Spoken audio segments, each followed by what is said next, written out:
მთაწმინდის პარკმა წელს მეღვინე ქალების პროდუქციის გამოფენასაც უმასპინძლა. ფესტივალის სტუმრებს შესაძლებლობა ჰქონდათ, რომ დაეგემოვნებინათ ქართული ღვინო, რომელიც 22-დან 27 მაისამდე დიდ ბრიტანეთში საერთაშორისო გამოფენაზე იქნება წარდგენილი.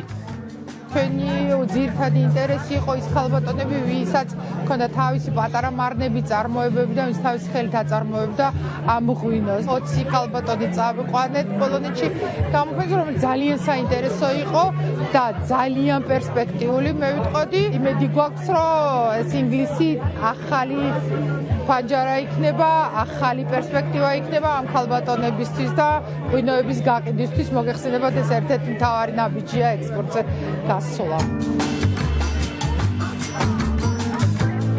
ჩვენ ვართ მცირე მარანი, მამისეული მარანი, პოლონეთში, ხატის სოფელში და გვაქვს ძირითადად ბოლნური ღვინოები.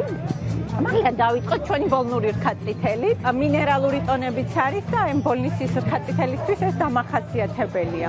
როგორი გამოცდილებაა ეს ფართო მასშტაბიან ფესტივალზე მონაწილეობის მიღება და უშუალოდ ეს პირადად ურთიერთობა და კომუნიკაცია სტუმრებთან? ვფიქრობ, რომ ძალიან საინტერესოა.